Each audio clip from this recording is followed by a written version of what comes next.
Bien, excelente. Bueno, buenas noches, alumnas y alumnos de Finanzas de Empresa.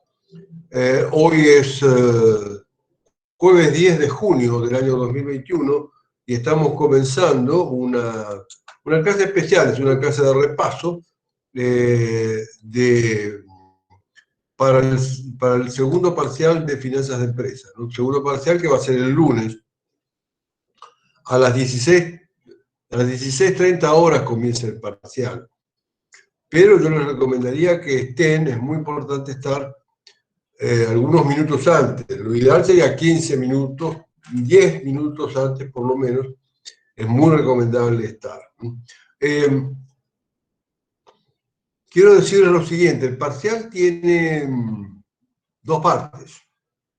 Es un parcial escrito, cada uno va a rendir con su profesor de práctico en el mismo ámbito, con el mismo link en que la clase, en el que da clase siempre, ¿no? Y la idea es que justamente ustedes se encuentran con su profesor, lo van a ver, él también los va a ver ustedes, ¿sí? Entonces, concretamente, es para que ustedes puedan preguntarle cualquier cosa. De una forma parecida a lo que hacemos en presencialidad, ¿no? O sea, cada uno con su profesor de práctico.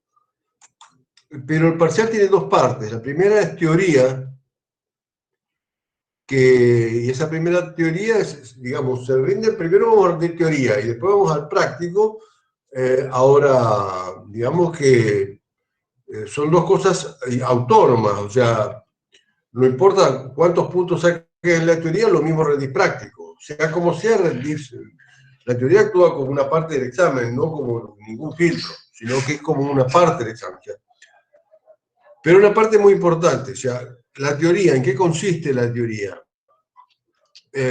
Son preguntas multiple choice, son preguntas de opciones múltiples, que ahora vamos a repasar todos los temas y vamos a poner énfasis en los muy significativos.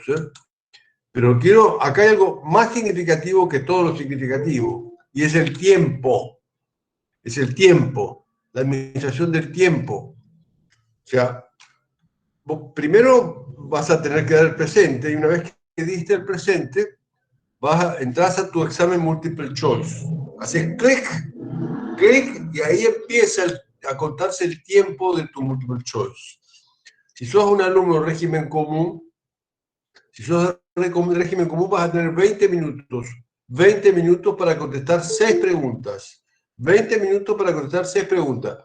Son 6 preguntas muy concretas, ¿eh? O sea,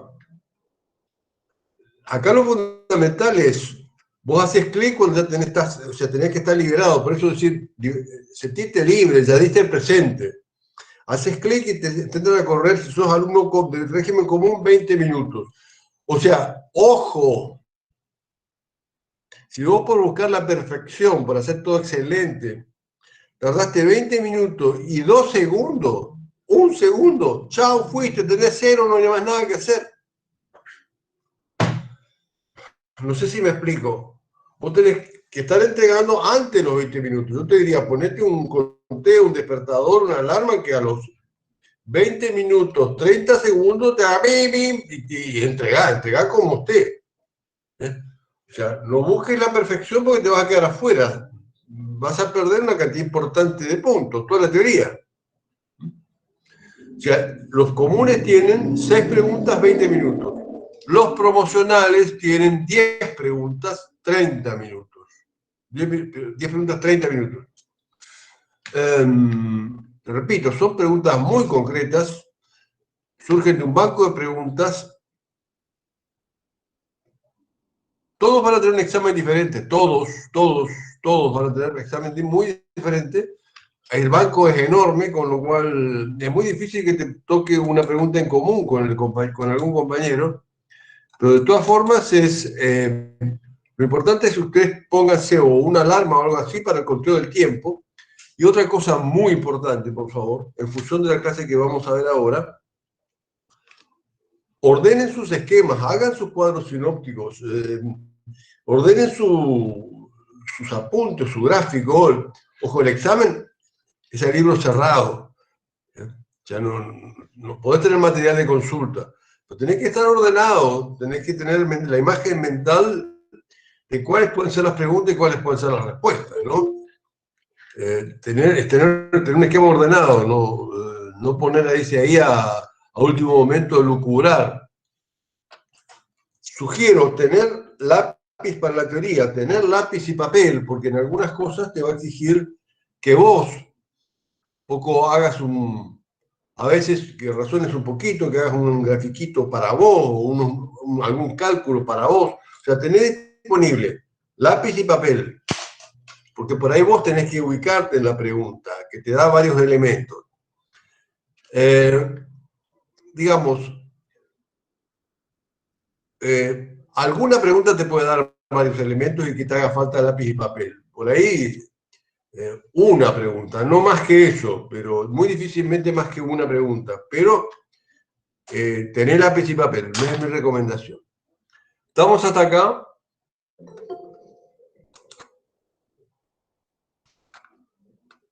Sí, profe. Bueno, si estamos hasta acá, entonces vamos a ir concretamente. Lo que entra del parcial es, de teoría, es la unidad 6, 7, 8 y 9. La 6, 7, 8 y 9. Y de prácticos entra todo lo visto, para el segundo parcial, que son los prácticos correspondientes a esta unidad e inclusive a algún práctico que también toca la 10. Pero Profe, repito. ¿la teoría de la unidad 10? No, la teoría de la unidad 10 no entra. No entra.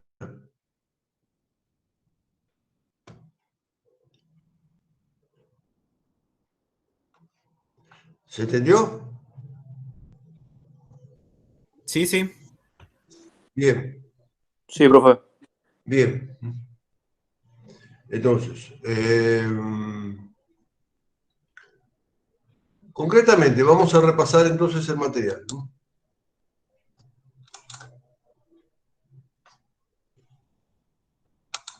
En la unidad 6, sobre decisiones de financiación y dividendo, estructura de financiamiento y costo de capital. Vamos a ir repasando las láminas. Yo quiero señalarles aquellas que son altamente significativas desde el punto de vista del parcial.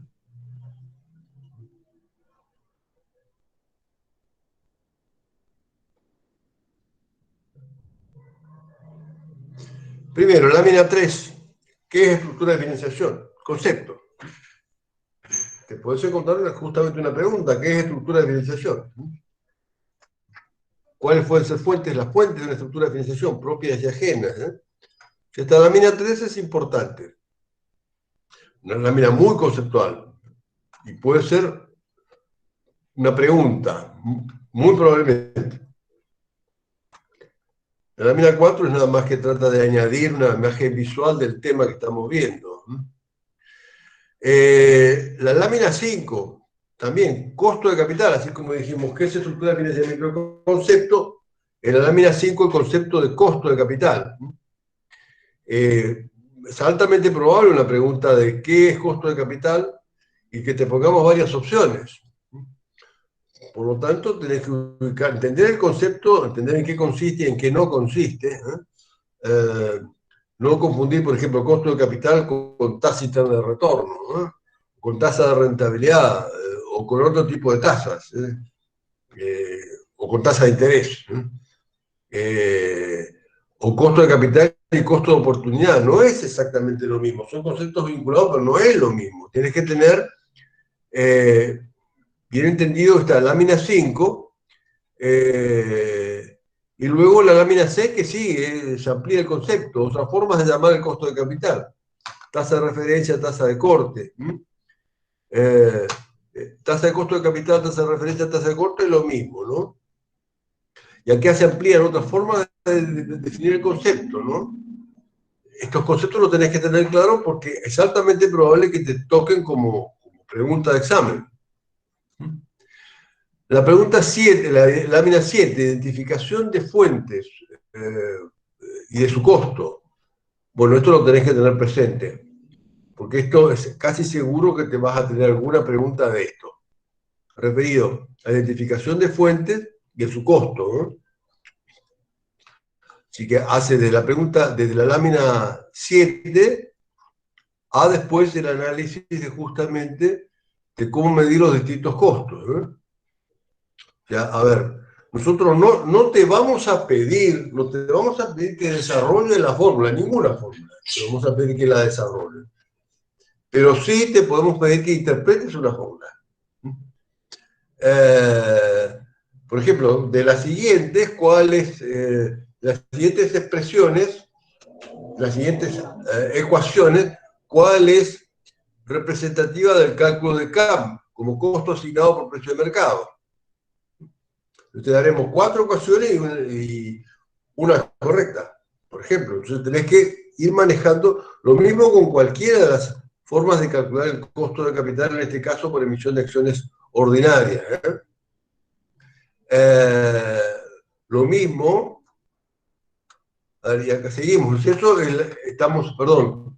por eso estamos hablando de la lámina 8, que son distintos métodos de calcular el costo de capital por emisión de acciones ordinarias.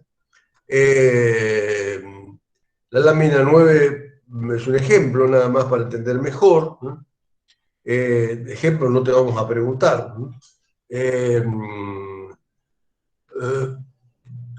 Lo mismo cabe de la lámina 10, o sea, cómo se calcula el costo de capital captado por extinción de acciones preferidas, o de retención de utilidades, o fondo autogenerado. Te podemos decir, por ejemplo, cómo se calcula el costo de capital por retención de utilidades, y te damos 4 ecuaciones.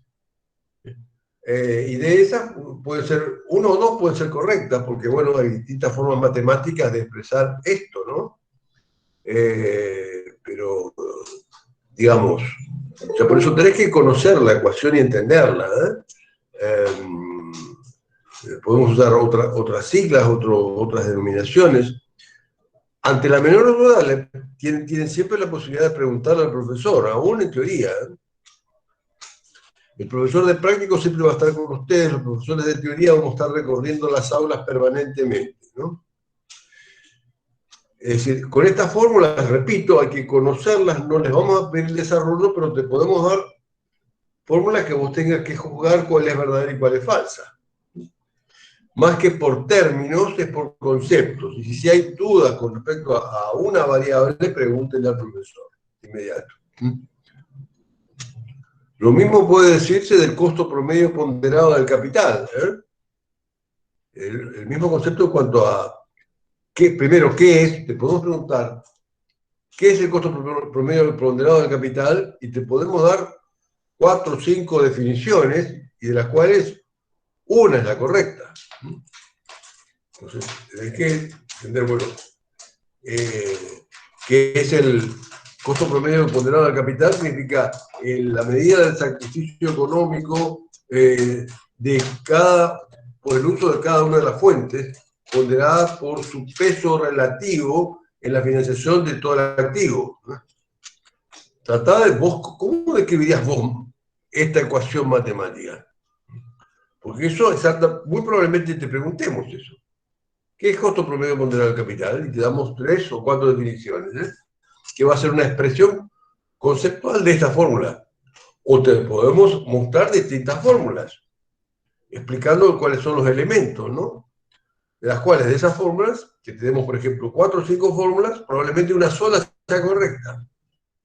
Entonces, bueno, dentro de las incorrectas, ojo, cuidado, dentro de las incorrectas puede haber otras fórmulas que están muy bien para calcular otra cosa. Por ejemplo, te puedes encontrar con la fórmula del BAN, pero la del BAN no tiene nada que ver con el costo, no es el cálculo del costo promedio del capital. La fórmula de cálculo del BAN, por ejemplo, ¿eh?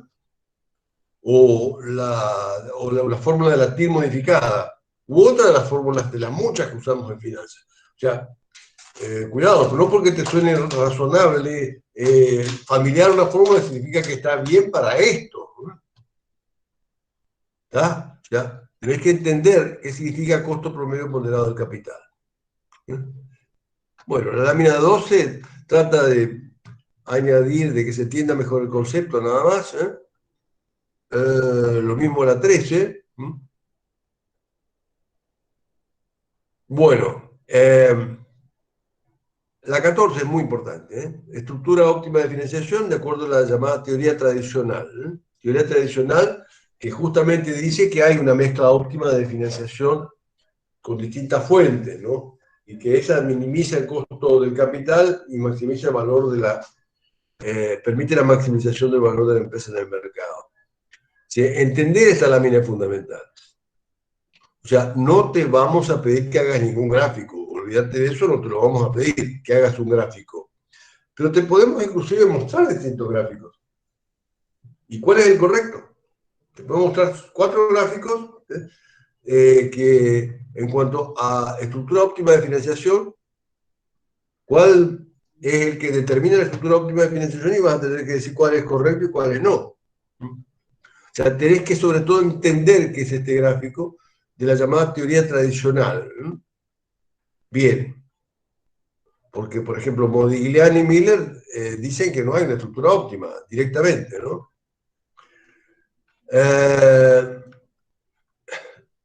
En la lámina 15 sobre el leverage, bueno, perdón, chicas y muchachos, den por absolutamente seguro que a todos ustedes les va a tocar alguna pregunta de esto.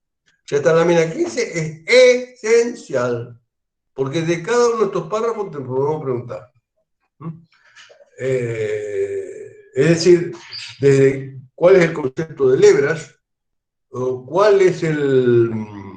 de las siguientes, cuál es la ecuación que representa el leverage medio, o indicador contable leverage promedio. Otra pregunta, ¿qué es el leverage marginal? Y eso puede estar conceptualmente o puede estar con fórmulas, como está acá, con fórmulas explicando cada elemento. O sea, esta lámina, ¿cómo se calcula el punto óptimo de endeudamiento en una decisión táctica con el leverage marginal igual a 1? O sea, esta lámina tenés que manejarla de arriba para abajo, de abajo para arriba y de los costados, porque te va a tocar seguro. Algo de esto te va a tocar seguro. O sea, tenerla muy presente a esta lámina del efecto palanca, la lámina 15. ¿Estamos hasta acá? De nuevo, la lámina 16 es un gráfico, no te vamos a pedir que hagas un gráfico. Podríamos llegar a pedirte, decir, bueno, ¿cuáles de estos gráficos representa el leverage marginal? Y darte alternativas. Por lo tanto, tenés que recordar este gráfico, pero sobre todo el concepto. ¿Qué quiere decir leverage marginal? Bueno, en la unidad 6, decisiones de dividendo, que el concepto de dividendo es muy importante.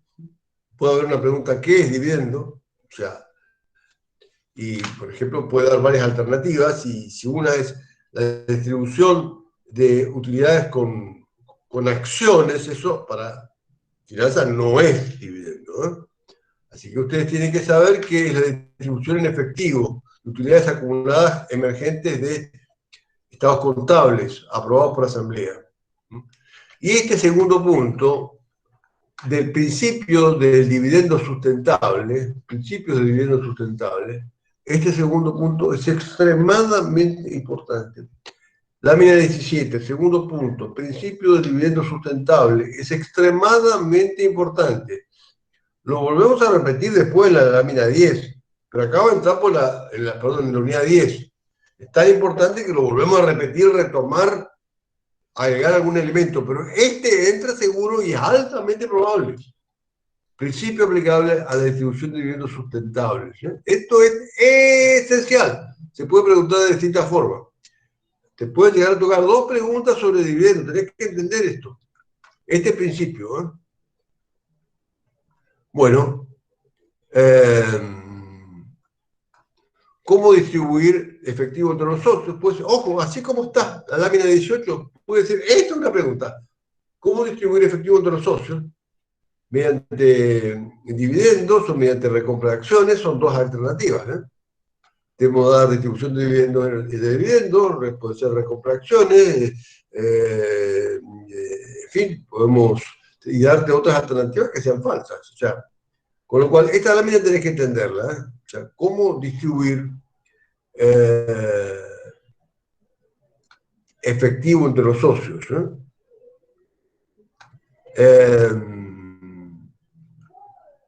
A ver, no pasivo, o sea, no estamos refiriéndonos a que le estamos dando un préstamo al socio. Esta lámina tienen que entenderla, que para distribuir dinero entre los socios, se puede ser por dividendo o puede ser por recompra de acciones. Sin que afecte esto los activos y pasivos, sin que implique contraer que el socio se endeude. Puede ser una pregunta. Políticas de dividendo sustentables. Políticas de dividendo sustentables. Ojo, cuidado. Esto puede ser materia de varias preguntas. Es muy probable que te toquen. Políticas de dividendo sustentables. De las siguientes, ¿cuáles son políticas de dividendo sustentables? Bueno, y acá están planteadas en la lámina 19, ¿no? O sea, también tenés que decir, bueno, ¿cuáles son sustentables?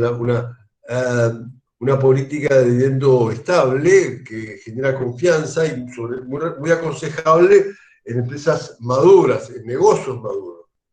Una política de dividendo nulo para startups, para empresas de alto éxito y crecimiento, ¿no?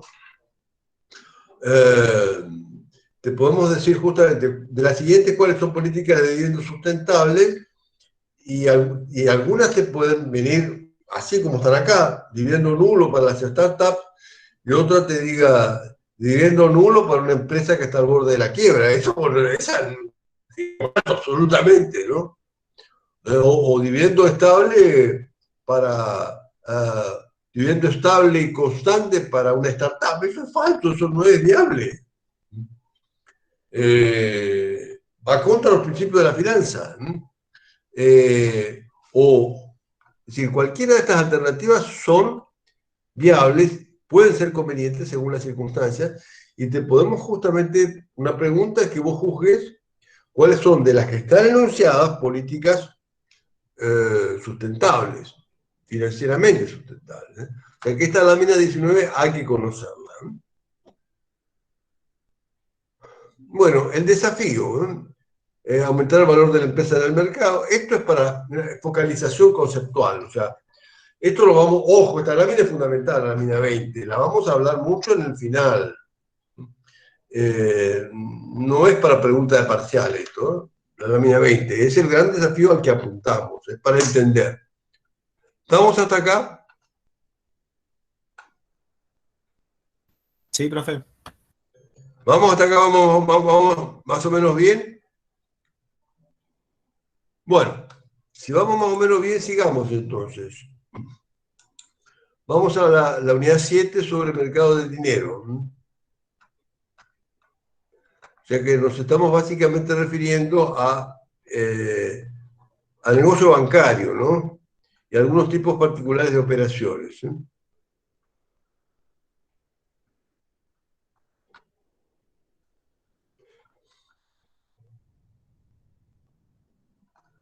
El segundo, la lámina 3 es importante, O sea, funciones del mercado del dinero, que normalmente el mercado del dinero fundamentalmente se centra en el negocio bancario, que está caracterizado por la intermediación del crédito.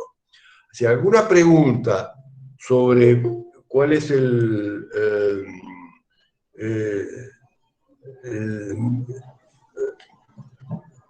la característica fundamental del negocio bancario, y es la intermediación del crédito, esto puede estar. O sea, la lámina 3 es importante. Los principios del negocio bancario para esta intermediación del crédito, esta lámina 4 es muy importante.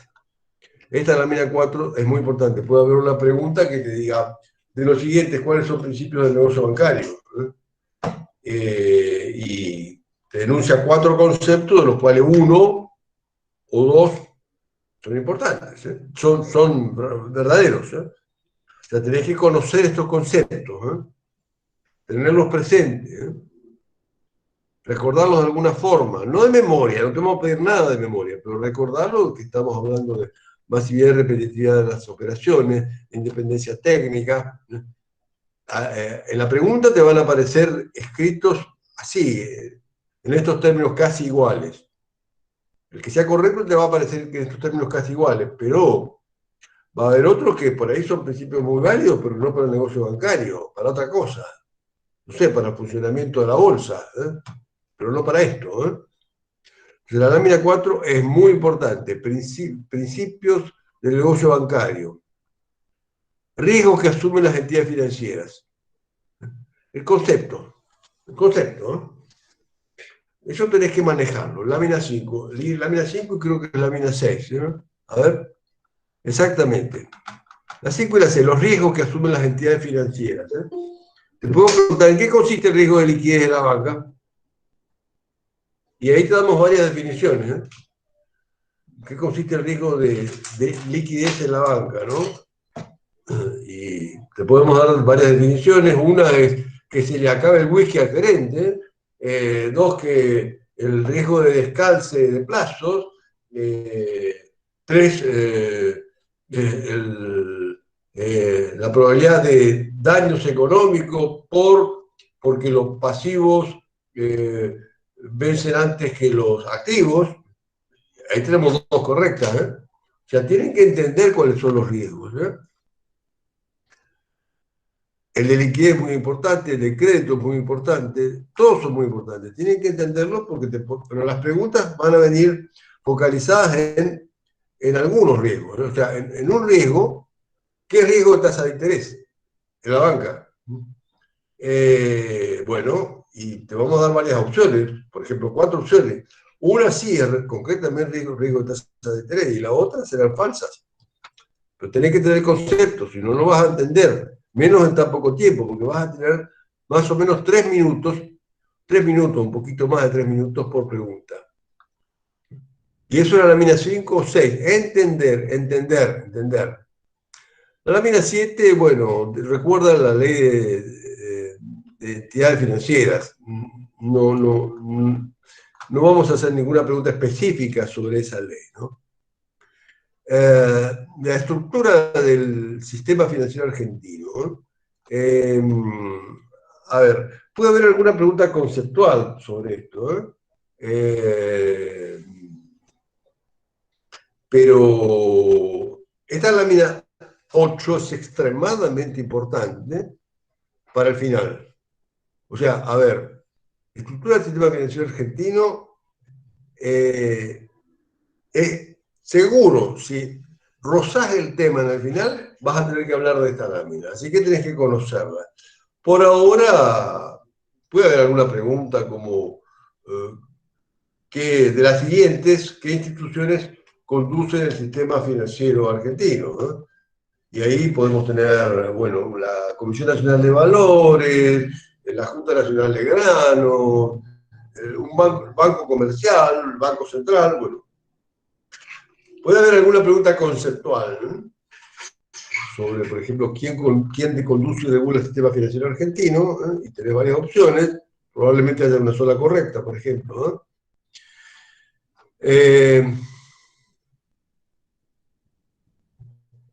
También en la lámina 9 pueden haber preguntas conceptuales sobre esto. ¿Qué es una operación activa? Y te damos varias alternativas. ¿Qué es una operación activa de la banca? Y una sola, probablemente tenemos 4 opciones y una sola sea la correcta. O sea, esto es muy fácil si entendiste. O sea, tenés que entender que es una operación activa, la que está en el activo del banco, punto. Típicamente la del otorgamiento de crédito. Y una operación pasiva es la que está en el pasivo del banco. Típicamente la captación de depósitos. Pero también la captación de redescuentos del Banco Central. O sea, deudas con el Banco Central, como típicamente son los redescuentos de documentos, ¿no? En el Banco Central. O que es una operación neutra, como la prestación de servicios, ¿no? O sea, repito, pueden ser preguntas muy conceptuales que tenemos alternativas.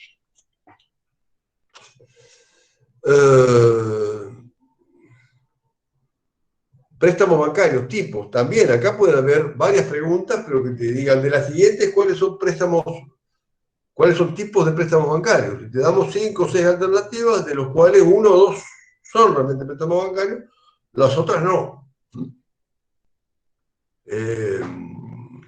Las otras no, porque no son préstamos, porque en realidad son inversiones, porque en realidad estamos hablando de son operaciones de otro tipo, como comerciales, o porque son del mercado de capitales, por ejemplo, ¿no? Pero esto va a estar bien claro, ¿eh? Pero ojo, tenés que conocer, tenés que tener cuidado, es decir, acordarte de esta lámina, de los conceptos que estamos viendo aquí, de las operaciones típicas de préstamo en el sistema financiero. Esta es muy importante, la 11. ¿Cómo es el costo financiero total de un préstamo bancario complejo? ¿Cómo se calcula el costo financiero total de un préstamo financiero complejo? Con muchos elementos, comisiones, servicios extraordinarios. ¿Cómo se calcula? Con la TIR del flujo de fondos del préstamo desde el punto de vista del capital propio. Ojo esta pregunta, esencialísima, la 11. Es altamente probable que les toque, esto tenés que acordarte sí o sí o sí. La 11, quiero decir algo más de la lámina 11. Para el final es vital, o sea, si de alguna forma rozás la unidad 7, si la rozás de alguna forma, te vamos a preguntar seguro esto, seguro. Y si no la rozás, y capaz que de rebote también te preguntamos. Esta lámina es esencial para la aprobación de la materia. Más ahora en el segundo parcial. Sigamos. Entramos a factoring.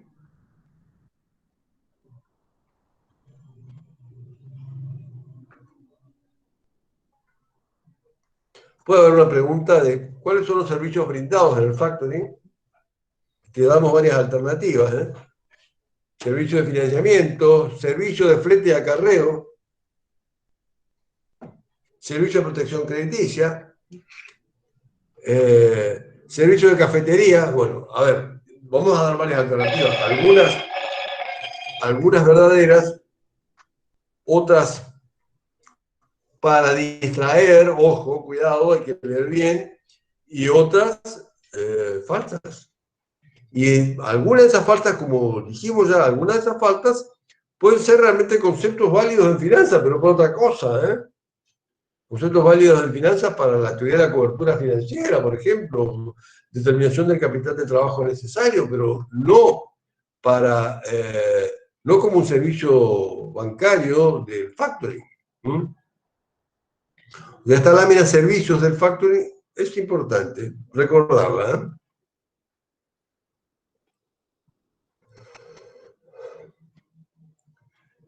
Bueno, la lámina 14, el factoring con recurso al cedente y sin acción de recursos.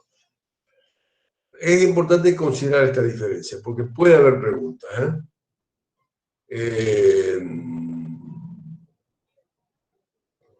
Por ejemplo, ¿qué quiere decir factoring con recurso al cedente? ¿Qué quiere decir el factoring con recurso al cedente? Y ahí te damos varias definiciones. Por ejemplo, 4 definiciones de las cuales una sea la correcta. ¿O qué quiere decir factoring puro, sin acción de recursos? Repito, lo mismo, o sea, tenés que tener concepto con recurso cedente, es decir, que el factor no asume el riesgo de incobrabilidad. Con el factoring con recurso cedente significa que yo, empresa, que estoy vendiendo mi cartera, la vendo, pero si alguien no cumple, tengo que responder yo. Es como que no actúo como garante de la operación. Entonces, con un recurso al cedente quiere decir el cedente es garante. Eso es el recurso al cedente. Pero tenés que tener el concepto, porque es altamente probable que te preguntemos esto. ¿Qué quiere decir factoring con recurso al cedente o factoring sin acción de recurso o factoring puro? ¿No? La lámina 15, los elementos del costo. ¿No? ¿Cuál es de los siguientes? Una pregunta típica de los siguientes. ¿Cuáles son elementos del costo del factoring? Y te podemos dar 4, 5, 6 elementos, de los cuales 2 sean correctos, como el costo de financiación, como gastos de honorarios de escribanía, por ejemplo, y otros elementos que no tienen nada que ver, ¿no? Por eso es importante, digamos, recordar, es el concepto, si tenés el concepto de factoring, esto es fácil de recordar cuáles son los elementos que lo componen. Concepto de leasing, también, lámina 16, el concepto de leasing. ¿Qué es el concepto de leasing? Bueno, el concepto de leasing, pregunta casi segura en el examen, ¿no? También, ¿qué es el leasing operativo y cuál es el leasing financiero? Ojo, cuidado con esto. O sea, 3 conceptos que vamos a preguntar. Ya les estoy anticipando, vamos a preguntar en el parcial. El concepto de leasing operativo, que es cuando es ofrecido por la fábrica del equipo, o un distribuidor exclusivo de ese equipo, leasing operativo. En el leasing operativo, normalmente, ojo, el leasing operativo, el mantenimiento está a cargo del oferente, de quien ofrece el leasing. Y típicamente el leasing operativo puede ser rescindible o no por el tomador del leasing. Puede ser rescindible o no. Frecuentemente lo es, pero el leasing financiero es el que ofrecen los bancos o entidades financieras. El leasing financiero, aquí es muy importante considerar que el mantenimiento no está a cargo del banco, nunca. El banco no sabe hacer mantenimiento de máquinas ni de tractores. En el leasing financiero, el mantenimiento está a cargo del tomador del leasing.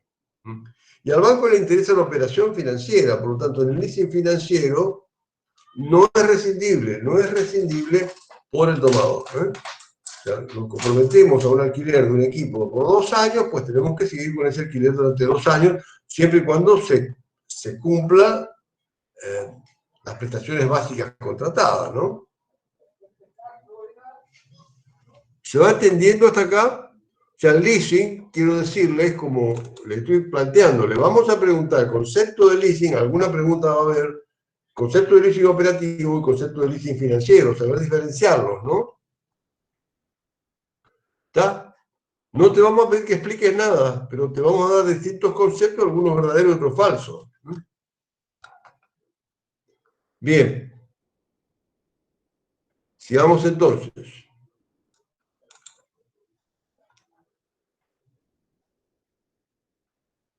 Justamente lo que hablábamos en la lámina 17, el leasing operativo, leasing financiero. Sale and leaseback, eso no es un tipo de leasing, en realidad es una modalidad, quiere decir, es casi una modalidad de garantía. Esto no lo vamos a preguntar para el parcial, ¿eh?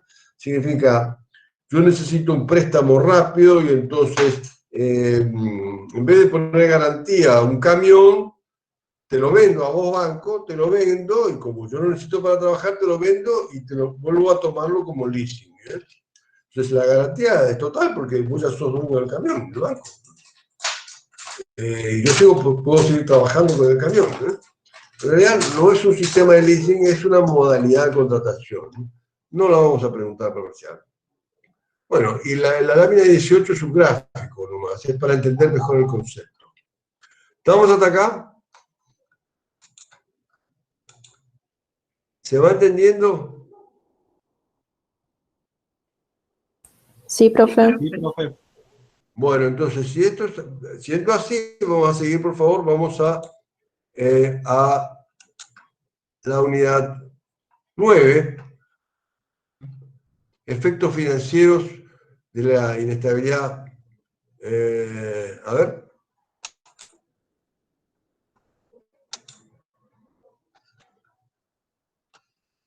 A ver, la 8 tengo. Ah, espere, acá donde tengo la 8, discúlpeme. Me estoy comiendo una lámina, discúlpeme, a ver, la 8, discúlpeme. Un segundito. Disculpe que busque la 8.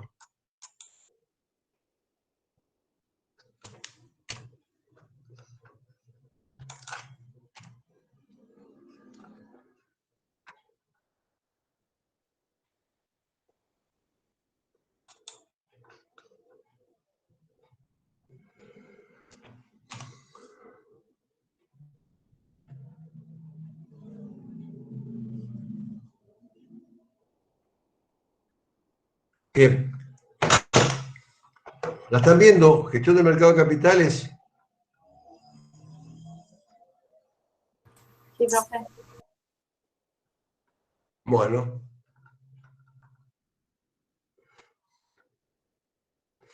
Gestión del mercado de capitales. Primer aspecto importante.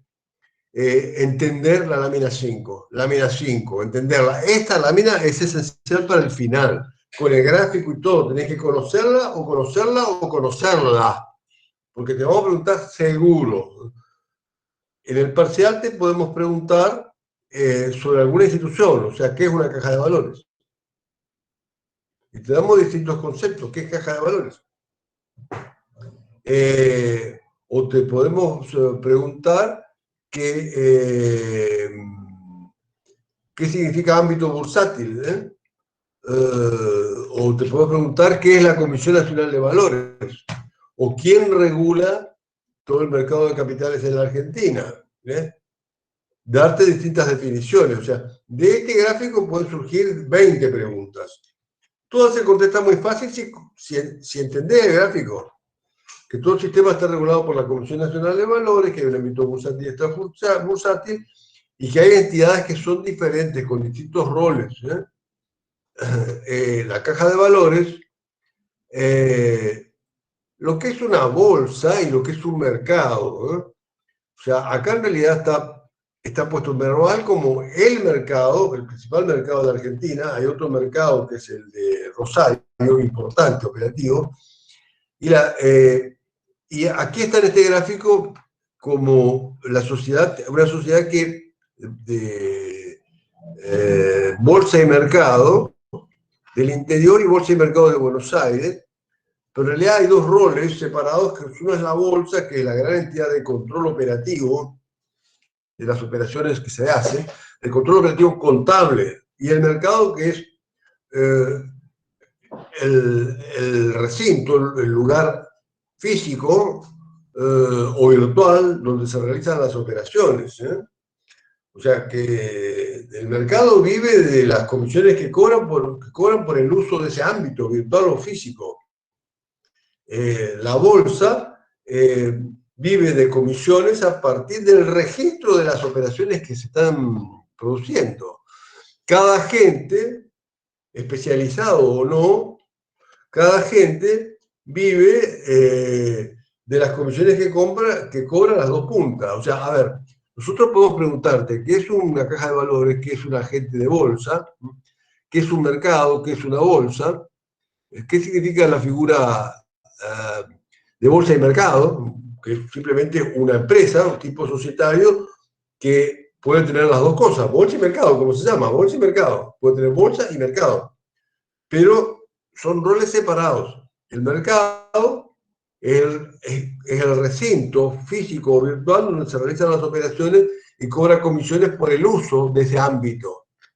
La bolsa es la entidad que se ocupa de el registro contable y el control, particularmente por auditoría permanente, previa, concomitante y a posteriores, de todas las operaciones que se realizan, pero el registro completo de la operación la realiza la bolsa, el registro completo.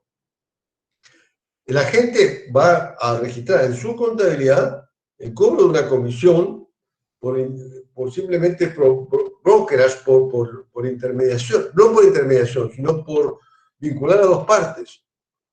Concreto, este gráfico te podemos preguntar por cada entidad, ¿qué es la Comisión Nacional de Valores?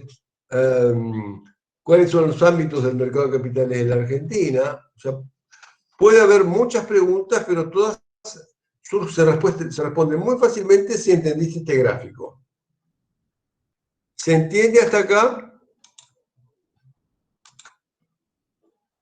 ¿Se va entendiendo esto? Por Sí, favor. profe.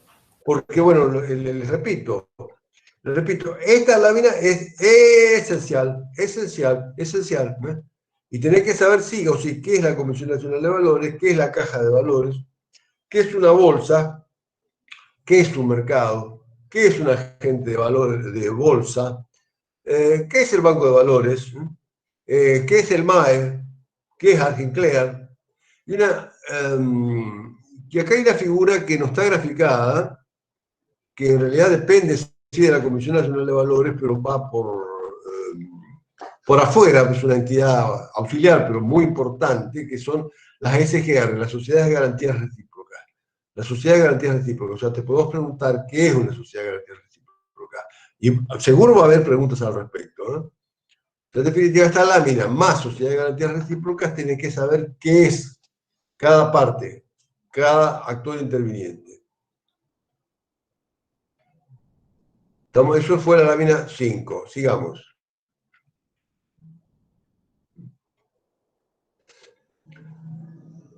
Ojo, Comisión Nacional de Valores, puede haber alguna pregunta sobre de los siguientes, cuáles son los roles de la Comisión Nacional de Valores, y te mencionamos 7, 8 conceptos, y de los cuales puede ser uno solo verdadero, o 4 conceptos y uno es verdadero. Ojo, esto es muy probable que haya preguntas de esto. De los siguientes, ¿cuál es uno o más roles de la Comisión Nacional de Valores? Te damos 4 y uno solo es verdadero. Es muy simple si te ubicas en qué es la Comisión Nacional de Valores, es la que regula todo el mercado de capitales. A ver, aquí, roles y funciones, ¿no? No tienen que saber nada de memoria, por favor, no se trata de eso, se trata de entender para qué está, qué hace.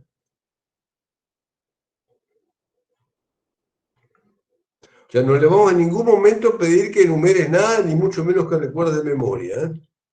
Pero sí que es la que autoriza el funcionamiento, ya sea de un mercado o el funcionamiento de un nuevo título, de una nueva operatoria, ¿no?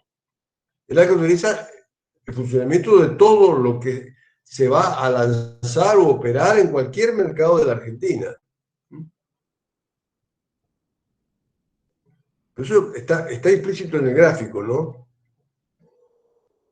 Puede haber una pregunta sobre, repito, sobre roles y funciones. De los siguientes, ¿cuáles son roles o funciones de la Comisión Nacional de Valores?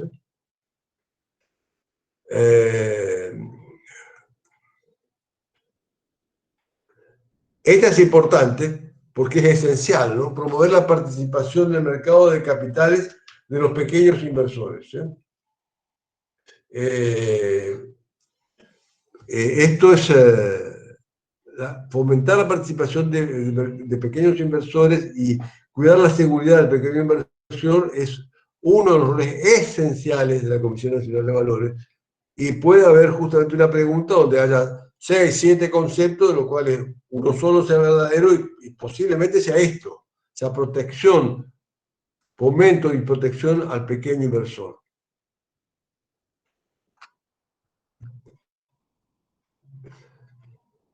Y lo mismo, en el mismo sentido, esta de promover el acceso al mercado de capitales de las pequeñas y medianas empresas, es en el mismo sentido, ¿no?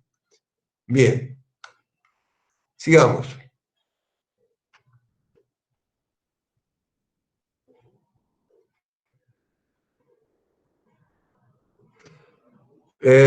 Mercados, ¿qué es un mercado? Acá tenemos lámina 18, el concepto, ¿no?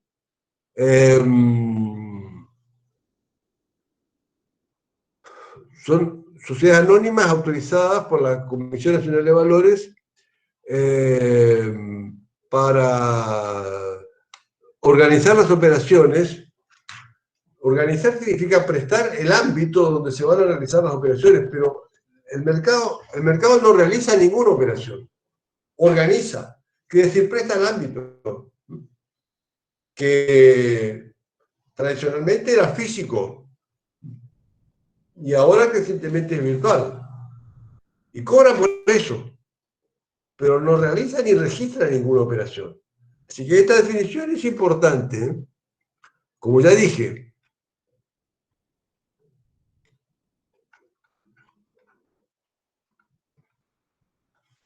las funciones son aclaratorias de los conceptos, de qué es un mercado, muy aclaratorias de un concepto.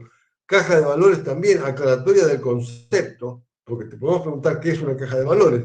Todo surge de la lámina que dijimos, del gráfico, ¿no?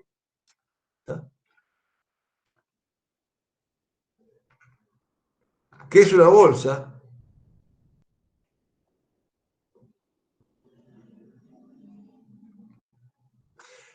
Fíjese que dice, su reglamento de una bolsa deben asegurar la realidad de sus operaciones, o sea que deben asegurar que son operaciones, de hecho se están haciendo y no son registros contables solamente, y la veracidad de sus registros y la publicación, o sea, porque la bolsa sí es la que registra, es la única que registra la operación completa. El agente registra una parte, es la comisión que le está cobrando. Lo que él está cobrando porque presentó a inversor y tomador, pero no es la operación completa. La operación completa la visualiza la bolsa y la registra la bolsa. Y tiene que auditarla también. Por eso esto amplía el concepto que ya dimos y está en el gráfico. Bueno, esto, lámina 20, de cuanto a sistemas de constitución de bolsas, es importante para el final, no tanto para ahora. No tanto para ahora. Todo esto que estamos viendo de sistemas de constitución de bolsa. El concepto ¿qué es oferta pública? Bueno, son conceptos previos a la materia en realidad, ¿no? Por lo tanto, es un repaso. Hay que entender que es oferta pública, porque si no, te podés equivocar en el concepto, pero no es algo que vamos a preguntar expresamente en el parcial. Bien.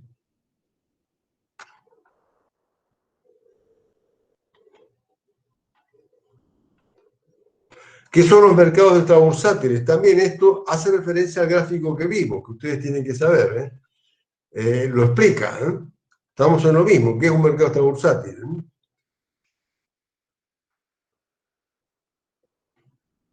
Y acá, otros participantes, esto es importante porque, a ver, dijimos justamente, las sociedades de garantías recíprocas tienen que saber qué es, puede ser una pregunta. Las sociedades calificadoras de riesgo, que son grandes empresas centradas en auditoría y que califican la calidad crediticia de una empresa o de un proyecto. Hay 5 grandes en el mundo, pero hay muchas más que operan en la Argentina, ¿no? Digamos, las calificadoras de riesgo son muy importantes cuando uno es una empresa grande o un gobierno y va a lanzar una nueva especie, se dice, va a lanzar un nuevo título al mercado. En estos casos hace falta una calificación de riesgo y el uso de estas compañías que no son precisamente baratas en sus honorarios, ¿no? Pero tienen que saber qué es una calificadora de riesgo, qué es una sociedad de garantía recíproca, y las entidades financieras que pueden intervenir con servicios o avalando también alguna operación.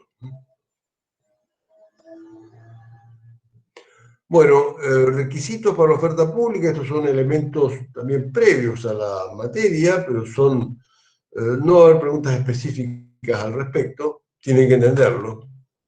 Tipo de operaciones en el mercado de capitales.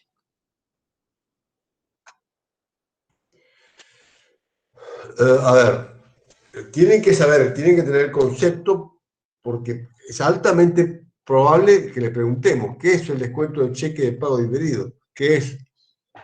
¿Y qué es el fideicomiso financiero? Es decir, de los tres podemos preguntarle el concepto básico de qué es, que son qué es el uso de valores de corto plazo. Sí, pero te repito, o sea, ¿qué es el uso de valores de corto plazo? Y te podemos dar varias alternativas, 4, y de las cuales solamente una sería correcta. Tenés que tener ese concepto que es el uso de valores de corto plazo, ¿no? Todo lo demás son conceptos de relleno. Tenés que tener el concepto básico. Lo mismo, que son obligaciones negociables. O sea, ¿qué es un fideicomiso? Como ya dijimos, es fundamental. ¿Qué son las obligaciones negociables? A ver, es esencial el concepto, ¿qué es una obligación negociable? Así como una variedad específica de qué son las OMPYME, obligación negociable para la pequeña y mediana empresa, que es más barata, que no requiere justamente calificación de riesgo, pero que necesita de tener un patrocinador, o sea, que tienen que ser emitidas de la mano o garantizados por un banco o por un agente de las muchas categorías que están, de agente bursátil, de las muchas categorías que están hoy vigentes en la ley. Pero tenés que tener el concepto de qué es una obligación negociable y qué es una OMPYME, porque estas son preguntas casi seguras de examen. ¿Qué es una obligación negociable y qué es una OMPYME? Todas estas láminas, de la 45, la 46, la 47, la 48, son explicativas, son explicativas del concepto. Vos tenés que tener el concepto, saber claramente qué es una obligación negociable y qué es una OMPYME, que es un tipo de obligación negociable. Todo esto amplía el concepto, tenés que entender estas láminas para manejar el concepto, ¿no? El diseño de las obligaciones negociables es muy, muy flexible. En realidad, la empresa puede adoptar el diseño que quiera. La condición es que realmente sea atractivo para el mercado, si no, está trabajando inútilmente. Si no, está trabajando y teniendo altos costos inútilmente, ¿no? Lo repito, en términos para el examen, todas estas láminas son explicativas de la obligación negociable y lo que interesa acá es tener el concepto. Y acá estamos, OMPYMES, lámina 55, muy importante. Lo que dice acá tenés que saberlo, o sea, es un tipo particular de obligación negociable para ser usado por las pymes, que les permite a las pymes financiarse con tasas menores. O sea, no es que las OMPYMES tienen menos tasa de interés que las obligaciones negociables de la gran empresa, no. Son tasas menores para las pymes. Con una OMPYME vas a conseguir un financiamiento más barato que en un banco. No requieren calificación de riesgo, dan mucha flexibilidad en el financiamiento a la pyme, y además tienen ventajas impositivas. Pero vos tenés que, repito, tener el concepto porque es una pregunta casi segura.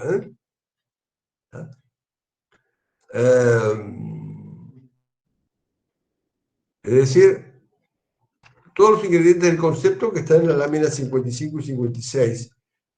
Y luego elementos ampliatorios que están en la 57. Cheque de pago diferido, de vuelta. ¿Qué es un cheque de pago diferido? En realidad es un concepto que lo vienen trayendo desde el curso de ingreso, que es un cheque de pago diferido. Pero bueno, tenés que tener presente que es un cheque de pago diferido. Puede ser una pregunta, ¿no? Pero más que un cheque de pago diferido puede ser una pregunta. Lo que es una pregunta segura, ¿qué es el descuento de cheque de pago diferido? O sea, es altamente probable que te preguntemos algo de qué es el descuento de cheque de pago diferido. Y esto, si me permiten, esto que está abajo es crucial, muy importante. Descuento de cheque de pago diferido a través del mercado de capitales. ¿Qué significa segmento patrocinado? ¿Qué significa segmento avalado?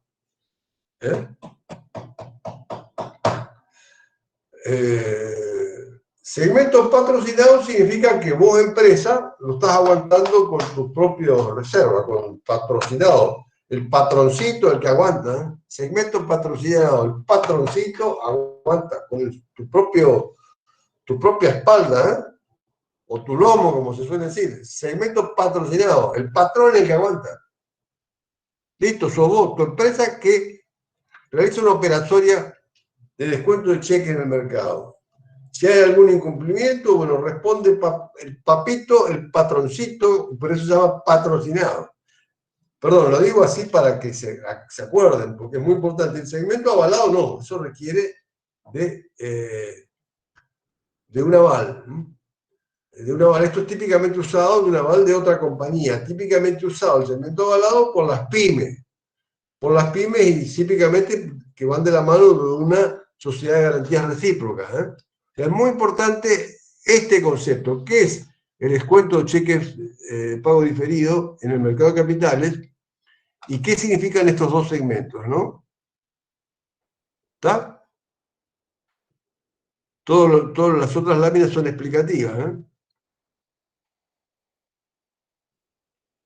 Y acá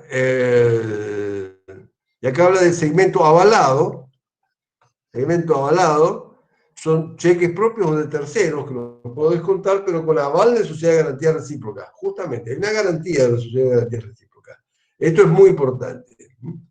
Gráfico explicativo, bueno, las ventajas hacen al concepto. ¿Qué es una sociedad de garantía recíproca? Ya dijimos varias veces, tenés que saber tener el concepto. ¿Está?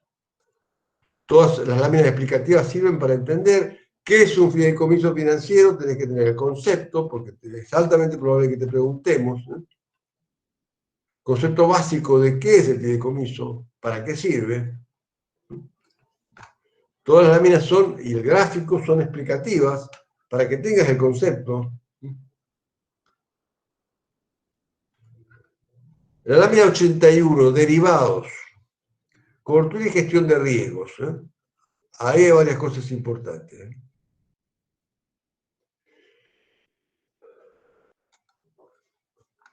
O sea, ¿qué es un derivado? Es un contrato entre partes, pero cuyo valor depende de un activo subyacente, ¿no? Entonces, por lo tanto, el concepto de derivado es muy importante. Por eso dice, producto financiero cuyo valor se basa en el precio de otro activo, que puede ser una acción, o puede ser un stock como la soja, o un cereal, o el acero o el petróleo.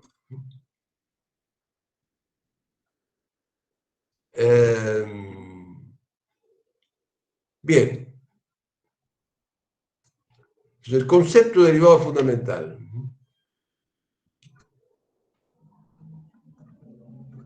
En realidad, derivados puede haber derivados de cualquier cosa que tenga valor económico. Títulos y acciones son derivados financieros. Un derivado vinculado a soja es un derivado no financiero, o a petróleo es un derivado no financiero. Entonces,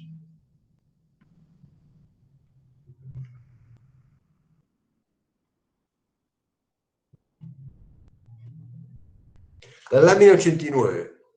Esto es muy importante. O sea, ejemplos de derivados.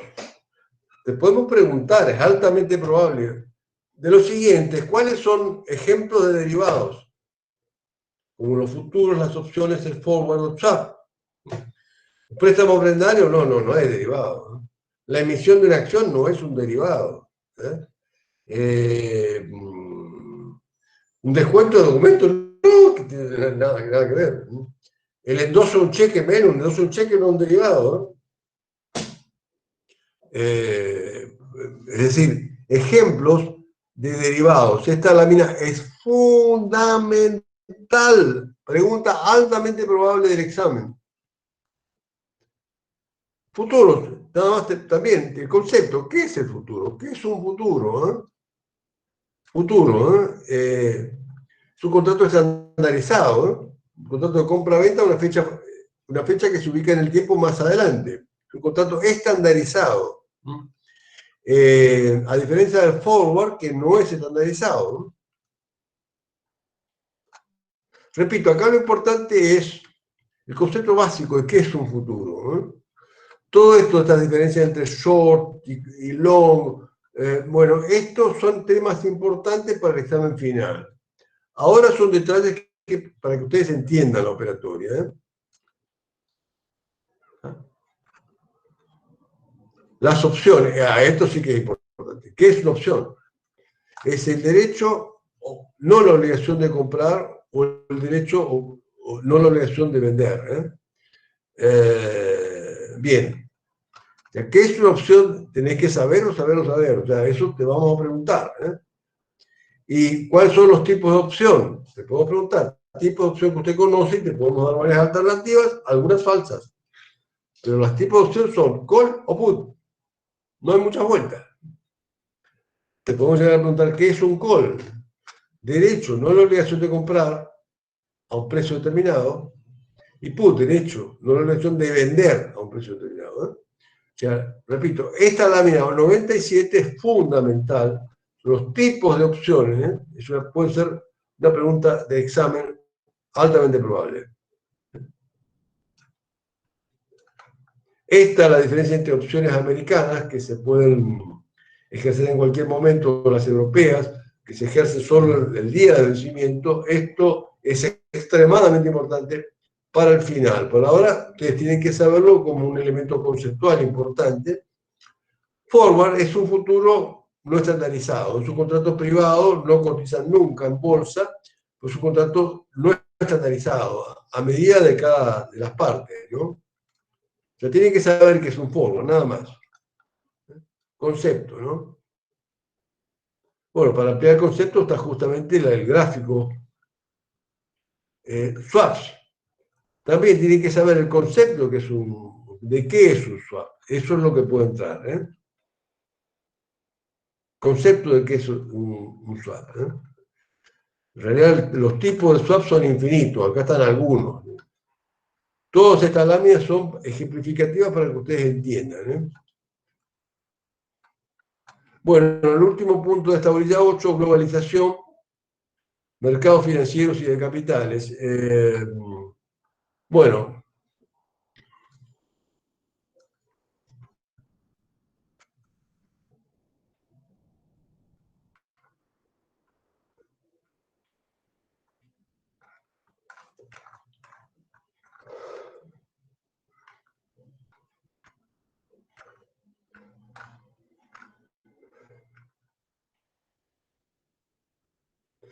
para ser concreto, de este último punto de la unidad 8 sobre globalización, las finanzas, es un tema muy importante para el final. Lo vamos a preguntar en el parcial.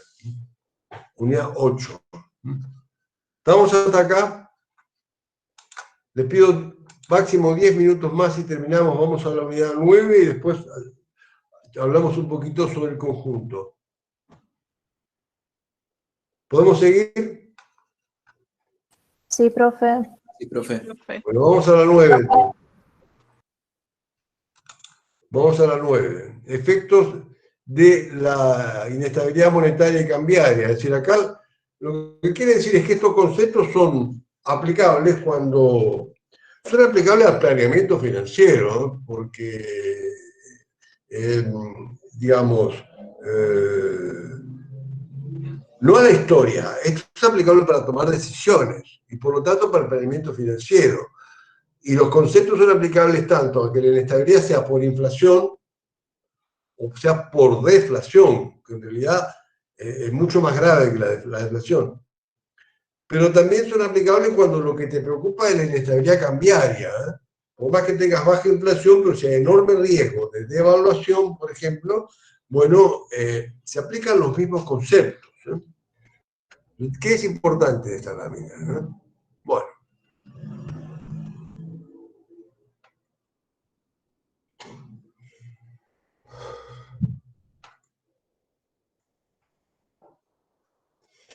A ver.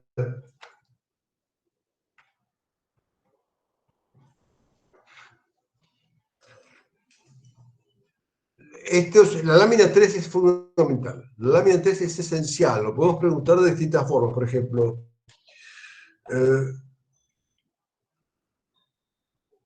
¿cuáles son las definiciones previas? Los principios y definiciones previas para poder tomar decisiones en un contexto altamente inflacionario. ¿Cuáles son los principios y definiciones previas para poder tomar decisiones financieras en un contexto de inestabilidad cambiaria y monetaria? Y esos conceptos son tener una unidad de medida y criterios de evaluación y capital a mantener. Son estos tres conceptos.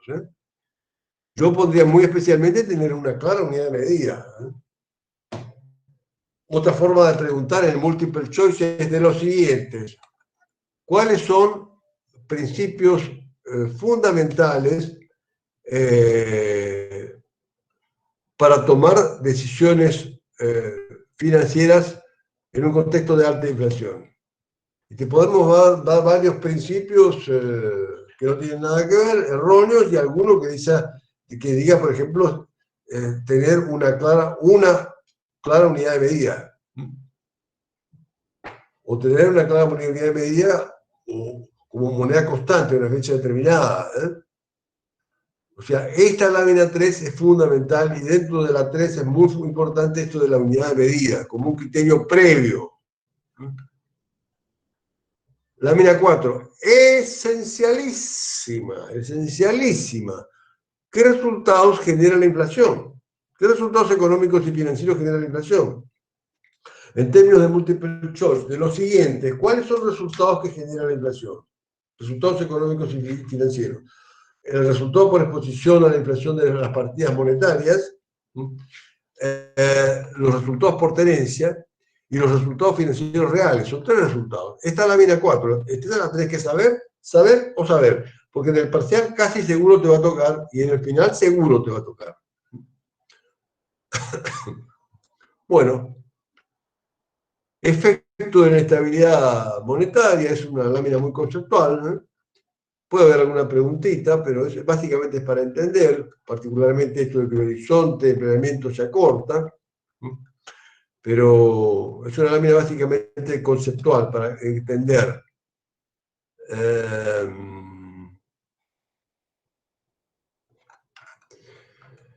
Puede haber una pregunta en la lámina 6. ¿Cuáles son los efectos de los siguientes? Te podemos dar 4 o 5 efectos. Es decir, ¿cuáles son efectos de la alta inflación y la planificación financiera? Y alguno será correcto, por ejemplo, la reducción del ciclo operativo, por ejemplo, o cualquiera de estos. Es un efecto concreto de la planificación financiera. Yo pondría especialmente énfasis acá, en la reducción del ciclo operativo, es un efecto concreto. Pero altamente probable que te toque una pregunta en que te pongamos varios efectos que tienen que ver con la política económica, o tienen que ver con el pronóstico meteorológico, pero no con los efectos futuros de la inflación en la planificación financiera, las decisiones de inversión, de financiamiento y dividendo, ¿no? Acá el gran efecto diría, digamos, son todos estos, pero muy fuerte la reducción del ciclo operativo, producto de la gran incertidumbre y crecimiento de riesgo que genera. Efecto de la inflación en el capital de trabajo.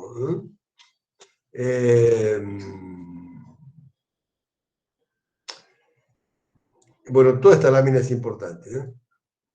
Toda esta lámina es importante, y de esta lámina pueden surgir 10 preguntas de cada punto. El efecto sobre las partidas monetarias, o sea, inversiones monetarias, ya sea disponibilidades, por ejemplo, o cuentas por cobrar monetarias, que generan una pérdida.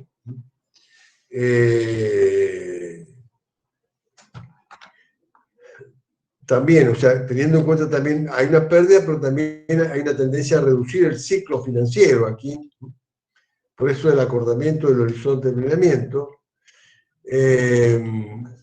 Las cuentas por cobrar no monetarias significa que tienen tasa de interés implícita, y esto significa generar costos financieros reales o beneficios financieros reales. Y en los bienes de cambio que se produce un beneficio por mantenimiento. Como está expresado en la fórmula, se produce un beneficio por mantenimiento. Y esto lo podemos preguntar de distintas formas, pero en realidad lo importante es, si entendiste esta lámina no vas a tener ningún problema. La lámina 7, sobre el efecto de la inflación en el capital de trabajo, es fundamental. Bueno, acá está. Ustedes la deben tener bien acá, no sé qué me pasó con este PDF que estoy viendo, pero viene de cambio significa poner énfasis aquí en lo que ya dijimos, que cuando hay inflación se produce un beneficio por tenencia que lleva a que aumentemos los stocks hasta el punto en que el costo de mantener esos sobrestocks se vuelve mayor a la inflación esperada.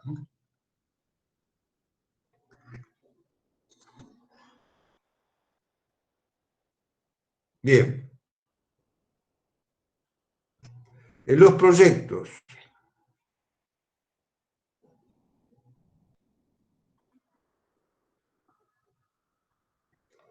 la 9 es importante como para entenderla, o sea, qué efectos tiene.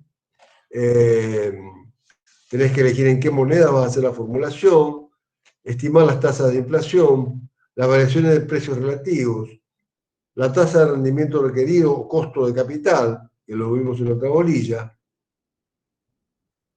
La bolilla 10, perdón, la lámina 10, para evaluar los efectos de la estabilidad monetaria de los proyectos se debe. Ojo, cuidado, lámina 10, sirena, reflectores hasta alta hora de la noche, luces de todos colores, lámina 10, pregunta segura de examen. Lámina 10, ojo, va a haber varias preguntas de esto, ¿eh? Fíjense lo que les estoy diciendo, ya les vamos a preguntar esto, así que tomen nota, lámina 10, tienen que entenderla, sí o sí. ¿Qué tenés que hacer? Ojo, en el final mucho más, te vamos a tocar casi cualquier tema que te toque, vas a tener que hablar de esto, ¿eh? O sea, tenés que saber cuáles son los 4 pasos, ¿eh? Esto, primero, proyectar los flujos en moneda inicial. Segundo, proyectar los flujos en moneda de cada pedido según los índices específicos de ingresos y de egresos. Tercero, deflactar, actualizar según el índice de inflación general. Y por último, evaluar. Esto tenés que saber. Te lo vamos a preguntar. Así que tenés que conocer la lámina 10. Fundamental. La lámina 11 en realidad es una explicación complementaria a la 10. La 10 es la que tiene que saber sí o sí. La 11 es complementaria.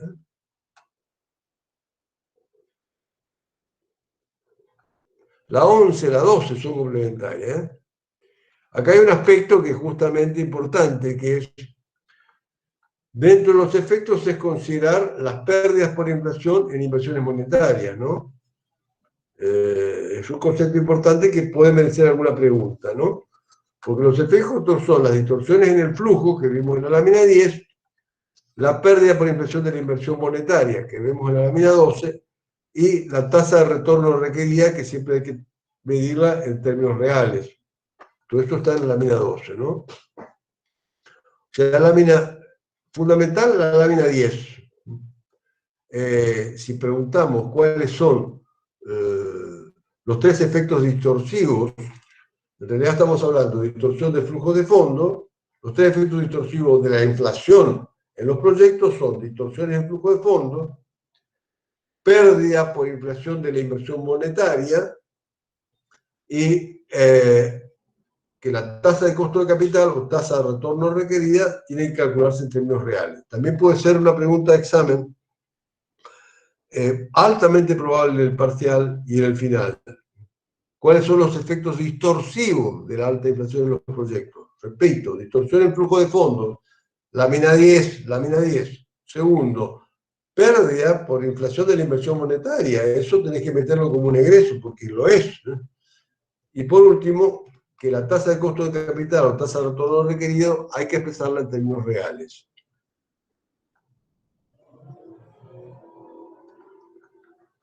Bueno, la lámina 13 nada más que como vamos explicando los efectos paso por paso, vuelve a explicar el paso 3 y el 4 que habíamos dado en la lámina 10. O sea, la lámina 3 es digamos, de ampliación conceptual para poder, porque la lámina 10, 11, 12 y 13 son todo un hilo. Se cierra ese hilo con la lámina 13.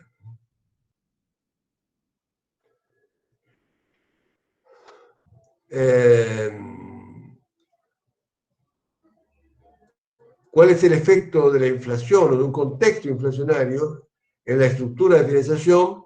Bueno, que aumentan los costos reales de financiación, ¿no? Puede haber una pregunta, justamente, que es esta: ¿cuál es el efecto de una previsión de alta inflación en la estructura de financiación? Bueno, o en los costos de capital y estructura de financiación, que aumenta el costo real de financiación, ¿no? O sea, es el concepto básico de la lámina 4, ¿no? La lámina 15 es para entender qué pasa en las previsiones cuando hay alta inflación, cuando se prevé alta inflación, ¿eh? O sea, se corre la curva de oferta y por lo tanto aumenta la tasa de costo de capital. No te vamos a preguntar un gráfico así, no te vamos a pedir que lo grafiques. Podemos darte gráficos alternativos con esta pregunta, ¿eh? ¿Qué ocurre con la estructura de financiación y el costo de capital con alta inflación? Y te damos 3 gráficos o 4 gráficos y uno solo es correcto, ¿no? O sea, con lo cual hay que acordarse de este gráfico, ¿no? No memorizarlo, acordarse.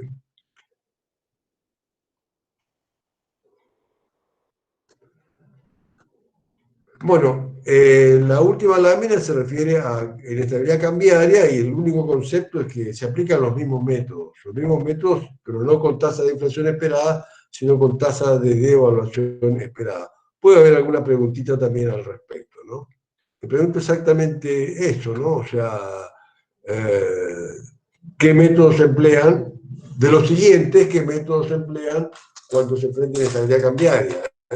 Y te vamos a dar varios conceptos, de los cuales, 4 por ejemplo, de los cuales probablemente uno solo sea el correcto, y lo único correcto es que se aplican los mismos métodos para que los usados con inflación, solo que usamos la variación esperada del tipo de cambio, ¿no? Que es lo que dice la lámina 16. Y con esto terminamos el repaso. Dejo de compartir y charlamos un ratito. Ante todo, muchas gracias por estar acá hasta estas horas de la noche. Muchas gracias por su interés por finanzas y por su paciencia.